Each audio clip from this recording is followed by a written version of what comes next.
देखें सर, यानी मैं अगर 13 जुलाई से पहले चला जाऊँ ना, तो 13 जुलाई तक तो यानी नज़र आ रहा था कि इमरान खान की रिहाई मुमकिन नज़र नहीं आती। हुँ, और उसकी वजह यही थी कि ज़ाहिर है मेन 5 केसेस थे जिनमें इमरान खान साहब की गिरफ़्तारी जो हुई। यानी देखें ना कि इमरान खान साहब सबसे पहले गिरफ़्तार हुए तोशाखाना फ़ौजदारी केस में हुँ, 5 अगस्त को। फिर इमरान खान साहब गिरफ़्तार हो गए साइफ़र केस में। अच्छा, अब गिरफ़्तारियाँ हुई, कन्विक्शंस हो गई। अब हम कन्विक्शंस के आगे चलते हैं। अ, तोशाखाना फ़ौजदारी केस में सबसे पहले कन्विक्ट हुए, उसमें उनकी सज़ा मुअत्तल हो गई, जो जज हुमायूं दिलावर ने सज़ा सुनाई थी। हुँ, उसके बाद साइफ़र केस में इमरान खान साहब को अबुल इस्नात मोहम्मद ज़ुल्करनैन जो हैं, उन्होंने सज़ा सुनाई। उसमें साइफ़र केस में इमरान खान बरी हो चुके हैं, जो सबसे खतरनाक, सबसे बड़ा केस इमरान खान पर बनाया गया हुँ, था। हुँ, फिर इमरान खान साहब और बुशरा बीबी साहिबा तोशाखाना नैब रेफरेंस में कन्विक्ट हुए, उसमें उनकी सज़ा मुअत्तल हो गई। और हुँ, हैरानकुन तौर पर 1 से डेढ़ मिनट लगा उनकी सज़ा मुअत्तल होने में, जब नैब के प्रोसिक्यूटर ने आकर कहा कि आप इमरान खान की सज़ा मुअत्तल कर दें, हमें कोई मसला नहीं है। चौथा जो केस था वो इद्दत में हुँ, निकाह का केस, हुँ, उसमें इमरान खान साहब और बुशरा बीबी साहिबा बरी हो गए। हुँ, पांचवा केस जिसमें इमरान खान और बुशरा बीबी गिरफ्तार हुए थे, वो था, इमरान खान गिरफ्तार हुए थे, वो अल कादिर केस था। हुँ, अल कादिर केस में इमरान खान साहब की जमानत हो चुकी है।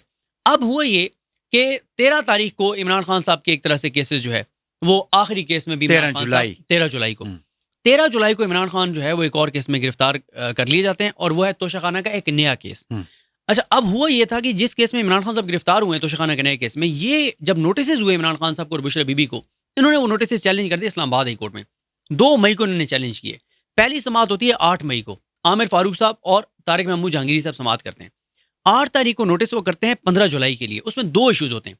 पहला ये कि ये जो नोटिसेस हैं, ये गैर आईनी, गैर कानूनी हैं, क्योंकि इसी मामले में तोशाखाना में एक बार वो कन्विक्ट हो चुके हैं, उनका ट्रायल हो चुका है, तो एक ही तरह के मामले के ऊपर बार-बार केसेस नहीं बन सकते। अगर तोशाखाना की मिसाल दे रहा हूँ कि हुँ, 15-20 गिफ्ट्स हैं या 30 गिफ्ट्स हैं, उनका केस है, तो वो एक ही केस बनेगा। हुँ, एक ही गिफ्ट पे अलग-अलग केस नहीं नहीं बनेगा। मैं हुँ, अब होता ये है कि वो एक तो इसको कहते हैं कि ये गैर आईनी, गैर कानूनी है ये नोटिस।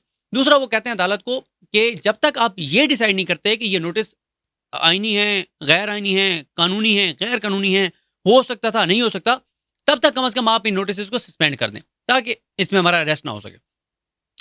2 तारीख को ये चैलेंज करते हैं, 2 मई को, 8 को पहली समाअत होती है, 15 मई तक समाअत जाती है। लेकिन मई, जून, जुलाई आमिर फारूक साहब ये केस नहीं लगाते। यानी जब लगता है, कभी बेंच अवेलेबल नहीं है, तो कभी कैंसल हो गया ये काउज़ लिस्ट, तो कभी क्या, तो कभी क्या। इसलिए कि जब आप बोगस केसेस बनाएँगे, अब मिसाल के तौर पे आप मुझ पे एक झूठी एफआईआर करवाते हैं, और आपको पता है कि मैंने इस पे झूठी एफआईआर करवाई है, और आप साथ ही लोगों को कहना शुरू कर दें, ये है बड़ा इन्फ्लुएंस वाला है, इसके बड़े इधर-उधर बंदे बैठे हैं, ये देखना ये इसको रिहा कर देंगे, हुँ, देखना इसको जज छोड़ देगा। हुँ, भई आपको पता है ना कि आपने मुझ पे झूठा केस क बनाया है, हुँ, तो मैंने बरी होना है, ये वही है, सारे केसेस झूठे हैं। अब होता ये है कि आमिर फारूक साहब वो केस नहीं लगाते, और इमरान खान साहब 13 जुलाई को जिस दिन इद्दत केस का फैसला आना था, तो यहाँ पे उनके वकील की भी बहुत कोताही है। उनके वकील 13 जुलाई को ही एहतसाब अदालत अडयाला जेल में जो जज साहब बैठे हैं मोहम्मद अली वड़ाइच, उनको ज़मानत क़ब्ल अज़ गिरफ्तारी की दरख्वास्त देते हैं। उस पे जज साहब क्या करते हैं, नोटिस कर देते हैं। नोटिस करने का मतलब ये था कि उस लम्हे तक जब जज साहब नोटिस कर रहे थे, इमरान खान साहब की गिरफ्तारी और बुशरा बीबी की नहीं थी उस केस में। होत उसके बाद हो गई। होता क्या, जैसे ही इद्दत केस में बरी होते हैं, उसमें गिरफ्तारी डाल दी जाती है। हुँ, अब दोबारा गिरफ्तारी को चैलेंज कर देते हैं इमरान खान साहब और बुशरा बीबी इस्लामाबाद हाई कोर्ट में, हुँ, ये कहकर कि जनाब आपके पास ये मामला पेंडिंग पड़ा था 2 मई से, और एहतसाब अदालत ने भी इस पे नोटिस किया हुआ था, इसमें तो गिरफ्तारी डाली नहीं जा सकती थी। उस पे क्या होता है, आमिर फारूक साहब एतराज़ात लगा देते हैं। रजिस्ट्रार ऑफिस एतराज़ात लगा देता है, वो चीफ जस्टिस के कहने पे लगते हैं एतराज़ात। हुँ, रजिस्ट्रार ऑफिस की इतनी वो नहीं होती कि वो एतराज़ात लगा दें। एतराज़ात के साथ केस लगता है मंडे को। मंडे को केस लगता है, ये जो वीक चल रहा है ना, ये नहीं, इससे पिछला जो वीक है। ठीक। मंडे को केस लगता है, मंडे को आमिर फारूक साहब जो एतराज़ात होते हैं वो दूर करते हैं, और जुमेरात के लिए केस फिक्स कर देते हैं। जुमेरात को आमिर फारूक साहब कोर्ट में आके बैठते हैं, और समन रिफत इम्तियाज़ साहब उनके साथ होती हैं। इमरान खान साहब के वकील इंतज़ार हुसैन पंजोता और खालिद यूसुफ चौधरी रोस्टम पर आते हैं और कहते हैं इमरान खान ने आपके खिलाफ रेफरेंस दायर किया है। इमरान खान आप पर अदम एतमाद करते हैं, और इमरान खान कह रहे हैं कि आप मेरे केसेस मत सुने। आमिर फारूक साहब डट जाते हैं, इमरान खान का एतराज़ मुस्तरद कर देते हैं, और कहते हैं कि मैं ही ये केस सुनूंगा, मैं ये केस ट्रांसफ़र नहीं कर रहा। तो पंजोता साहब कहते हैं कि चलें फिर आप इसको मंडे के लिए रख दें, मंडे के लिए रख दें, यानी ये जो वीक चल रहा है इसमें मंडे के लिए रख दें। चलें देखते हैं। अब ये था कि मंडे के लिए रख देंगे कि एक पहले ही एक आपके खिलाफ इमरान खान ने रेफरेंस दायर किया हुआ है। आपके हवाले से जो रेफरेंस इमरान खान ने दायर किया वो इतना स्ट्रॉन्ग है, इतना स्ट्रॉन्ग है, वो आप पढ़े ना, आप कहेंगे कि ये मुश्किल है आमिर फारूक साहब का बचना। जितने सॉलिड उसके अंदर एविडेंस दिए गए हैं। अब होता ये है कि एक था कि यार अब इतना प्रेशर आ गया तो आमिर फारूक साहब सोमवार के लिए लगा देंगे, लगाना चाहिए। आमिर फारूक साहब सोमवार के लिए नहीं लगाते। वेबसाइट पे आ जाता है कि मंगल के लिए केस लगे 30 जुलाई के लिए। 30 जुलाई को उनके वकला पहुंचते हैं तो जो बाहर कोर्ट रूम की कॉज लिस्ट लगी हुई है उसमें गायब है केस। फौरन वेबसाइट पे देखते हैं, वेबसाइट से भी गायब है। आमिर फारूक साहब ने उसको रिमूव करवा दिया वहां से। अब ये था कि चले मंगल को नहीं लगाया, बुध को लगा देंगे, अब बुध को भी नहीं लगाया। इस वक्त जब आप और मैं ही रिकॉर्डिंग कर रहे हैं, इस वक्त तक वो केस नहीं लगा। हो सकता है शाम को आ जाए कॉज लिस्ट में कि कल के लिए लगा हुआ। ये बहुत हैरान कुन है। यानी आमिर फारूक साहब इतने पर्सनल हो गए इमरान खान के साथ, इतने पर्सनल हो गए कि जो तुमने जो मेरा करना है कर लो। क्यों? उन्हें पता है ऊपर काजी फाइज साहब बैठे हैं।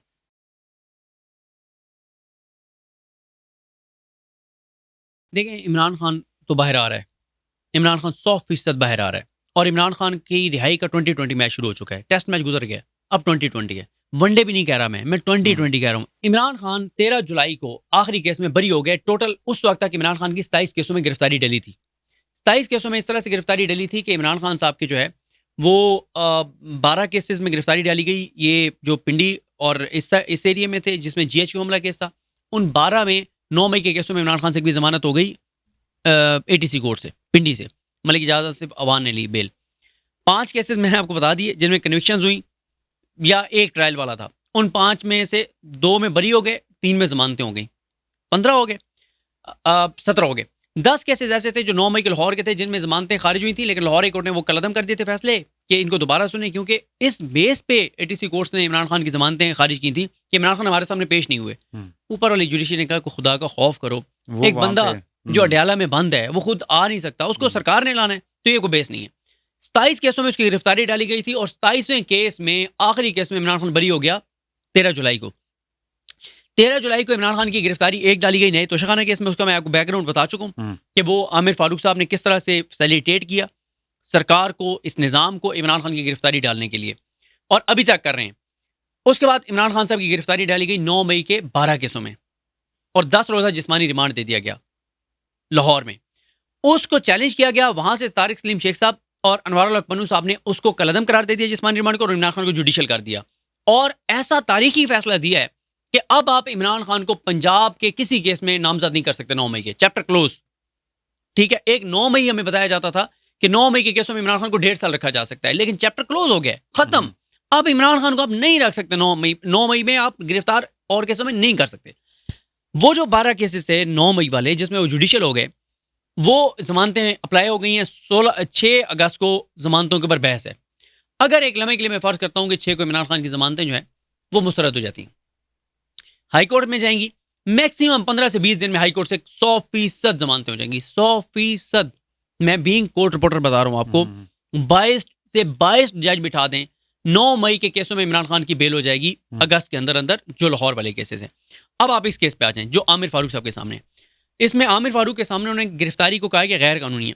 चले हम एक लम्हा के लिए फर्ज करते हैं कि आमिर फारूक साहब ये लगाते ही नहीं केस और ये मामला वैसे ही गैर मौसर हो जाता है, और उधर से इमरान खान का जिस्मानी रिमांड जो है वो 25 दिन का पूरा हो जाता है, 40 दिन का दिया जा सकता है। मेरा ख्याल है 2-4 दिन और होगा। अब मैंने आपको बता दिया कि 9 मई में जमानतें हो जाएंगी, अगस्त के अंदर अंदर कोई ताकत कोई कुव्वत नहीं रोक सकती जिस हद तक अदालतें खड़ी हो गई हैं। ठीक है, और फिर एक और मसला ये होता है कि 22 से 22 जज बिठा दें। जिस तरह का फैसला इमरान खान साहब का जिस्मानी रिमांड का लदम करार देने का आया ना, उसके बाद हो नहीं सकता कि इमरान खान की जमानतें ना हो। जमानतें इमरान खान की होनी है।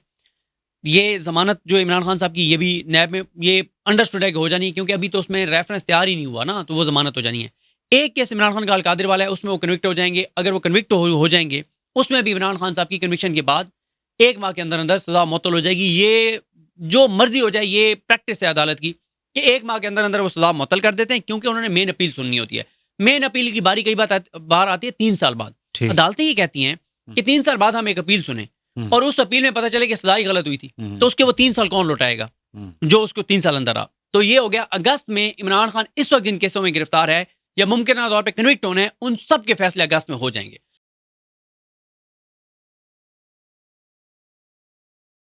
देखें, सबसे पहले आप इंटरनेशनल प्रेशर देखें।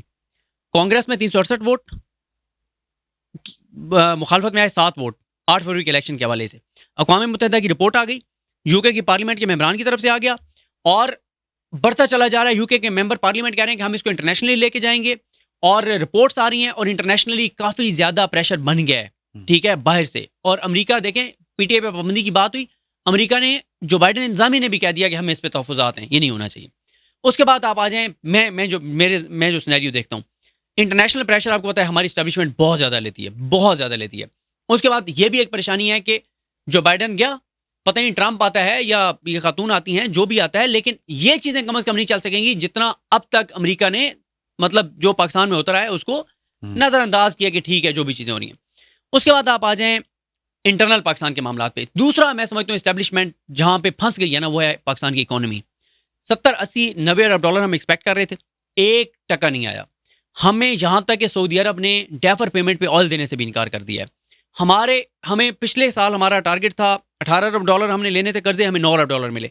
इस साल हमने 20 अरब डॉलर लेने हैं, पता नहीं हमें कितने मिलेंगे। तो महंगाई पाकिस्तान की बुलंदतरीन सतह पर है, अनसर्टेनिटी पाकिस्तान की बुलंदतरीन सतह पर, बेरोजगारी पाकिस्तान की तारीख की बुलंदतरीन सतह पर, हर दूसरा पाकिस्तानी मायूस, हर दूसरा पाकिस्तानी को पाकिस्तान का मुस्तकबिल तारीख नजर आता है, हर दूसरा पाकिस्तानी पाकिस्तान छोड़ के जाना चाहता है। बिजली के बिलों ने लोगों को स्नैच पे ले आए हैं कि भाई भाई का गला काट रहा है। खवातीन बिल दे के और जाके नालों में छलांगे मार रही हैं। ना बिजली का बिल कोई इंडस्ट्री दे सकती है, ना कोई आम आदमी दे सकता है, ना कोई दुकानदार दे सकता है। और इंडस्ट्रीज आपकी बंद हो रही हैं, लोग आपके बेरोजगार हो रहे हैं, आबादी आपकी बढ़ रही है, ऑप्शंस आपके पास हैं नहीं। आपको यूएई कुछ नहीं दे रहा, कतर कुछ नहीं दे रहा, सऊदी अरब कुछ नहीं दे रहा, चाइना कुछ नहीं दे रहा। सीपैक 2 पे उन्होंने कहा कि भाग जाओ, कोई चीज़ नहीं है। आईपीपीज आपकी ये हालत हो गई है कि इस साल आपने 2200 अरब एक यूनिट खरीदे बगैर भी देना है उनको। आपने पिछले 4-5 साल में 6000 अरब आईपीपीज को दे दिए।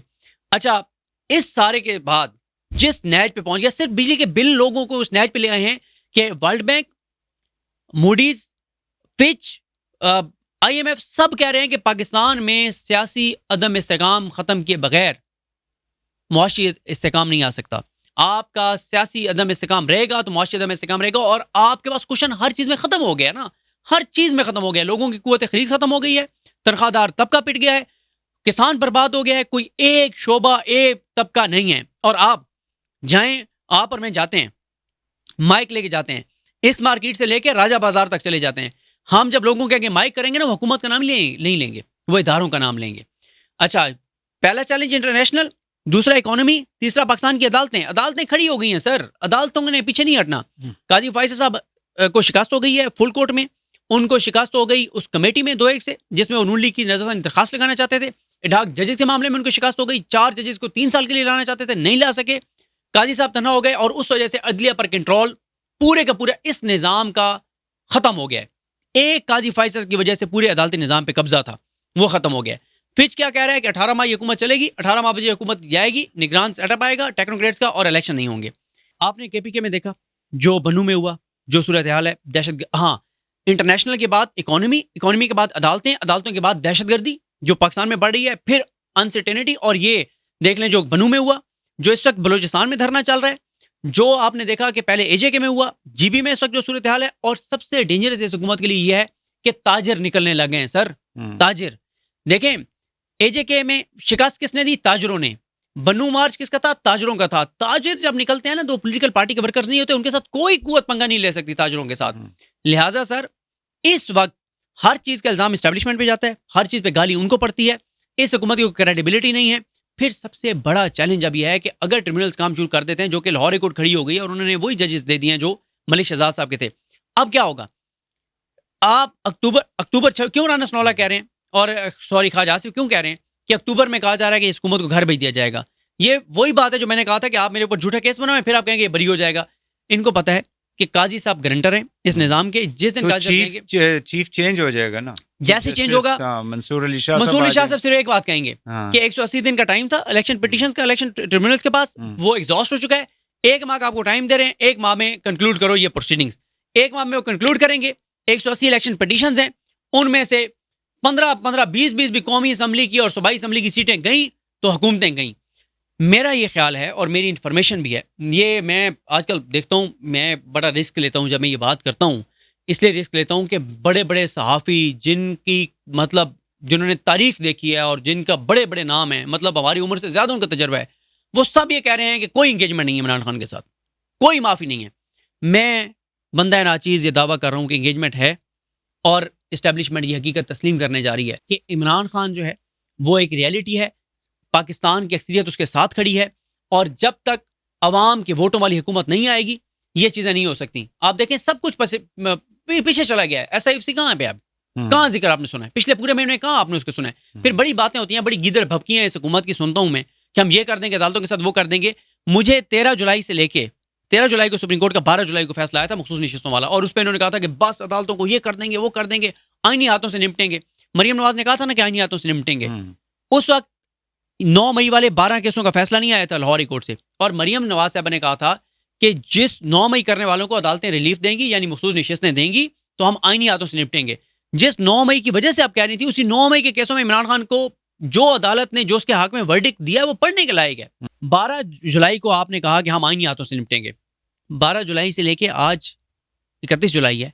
एक कोर्ट ऑर्डर बताएं जिसको आपने डिफाई किया हो, एक कोर्ट ऑर्डर बताएं। इमरान खान की पॉपुलैरिटी, यूथ का उसके पीछे खड़े होना, ओवरसीज पाकिस्तानियों का दबाव होना, इन्वेस्टमेंट उनके ना आना, इस सारे सिनेरियो में आपसे मेरा सर ये सवाल है कि क्या इस्टेब्लिशमेंट इस लड़ाई को यहां से आगे लेके जा सकती है? जो बातें होती हैं कि मार्शल लॉ लग जाएगा, इमरजेंसी लग जाएगी, क्या इससे आगे वो लेके जा सकते हैं?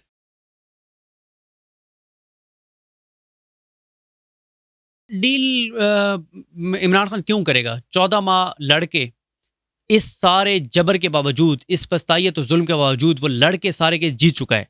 डील तो ये होती है ना कि डील ये होती है कि इदारे ये कहें कि वो कोई इमरान खान को बहुत बड़ी को फेवर दे के और कोई उसके लिए चीजें मैनेज करके उसके इक़्तिदार में ला रहे हैं।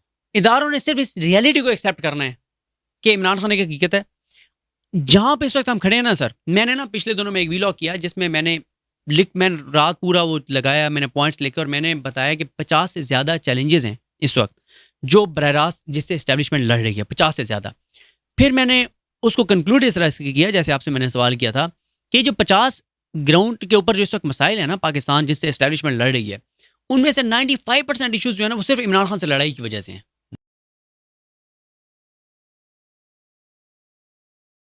मेरे ख्याल है मैंने 27 अगस्त तक ये होगा कि खान के जो केसेस हैं वो कंक्लूड हो जाएंगे।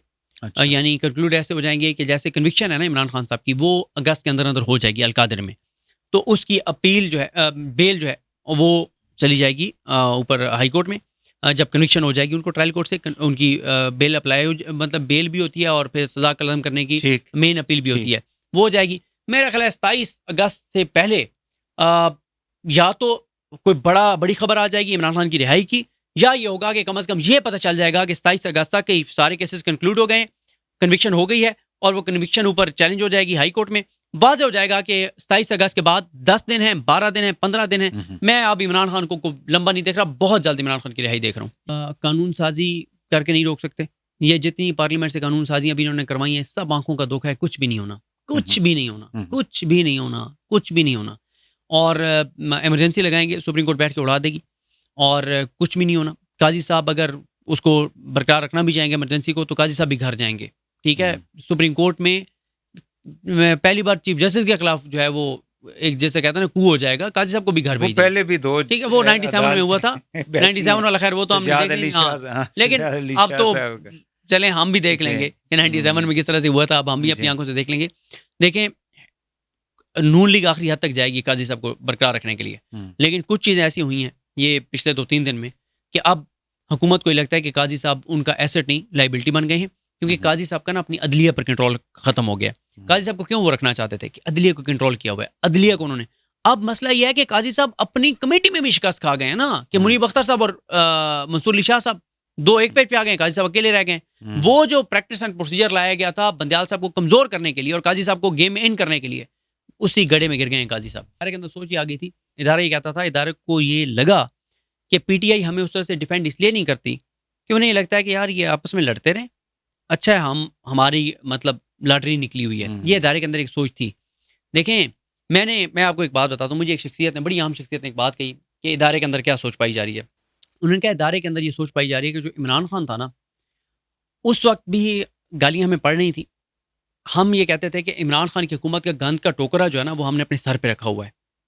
ठीक है, वो कहते हैं कि अब इदारा कहता है कि वो तो सिर्फ गंद का टोकरा था ना जो हमने सर पे रखा हुआ था, ये जो गंद का टोकरा है ना ये लीक भी हो गया, इसका सारा गंद हमारे ऊपर आ रहा है, यानी इस हद तक चीज़ें खराब हो गई हैं। तो मसला ये है, इस हुकूमत की कोई क्रेडिबिलिटी नहीं है। इन्होंने, अभी मैं आपको एक और बात बताता हूँ, ये बात बड़ी स्ट्रॉन्ग चल रही है और ये खबरें बाहर आएंगी कि मियाँ साहब ने कहीं शिकवा किया, मियाँ साहब ने शिकवा किया जी ये देखें अदालतों से क्या हो रहा है और ये वो। उन्होंने आगे से जवाब दिया कि मियाँ साहब, काजी फैसल साहब की जिम्मेदारी आपने ली थी, कि उनको आपने मैनेज करना है, और आगे जजेस को उन्होंने मैनेज करना था, अपने जजेस को उन्होंने ठीक, कंट्रोल ठीक। करना था। ठीक है, पहली बात, आप सिर्फ हमें इल्ज़ाम ना दें, हम जो कर सकते थे हमने किया है। अगर काजी साहब आपके ज़िम्मे थे और काजी साहब के ज़िम्मे आगे जजेस थे और वो नहीं कर सके तो हमारा उसमें कोई कसूर नहीं है, पहली बात। दूसरी बात, उन्होंने कहा कि मियाँ साहब आपने हमारे हक, हमारा नैरेटिव क्या, आप तो अपना नैरेटिव खुद नहीं बना सके, आपकी हुकूमत तो अपना नैरेटिव नहीं बना सकी, आपने हमें कहाँ डिफेंड करना था। फिर आप बताएं ना कि जो इंटरनेशनल प्रेशर आ रहे हैं पाकिस्तान के इदारों के ऊपर, जो इंटरनेशनल रिपोर्टिंग हो रही है या करारदादें हो रही हैं अक़वाम मुत्तहिदा की, अभी यूरोपीय यूनियन से भी कोई चीज़ आने वाली है, तो आपका वज़ीर ख़ारिजा कहाँ पे है इस सारे में?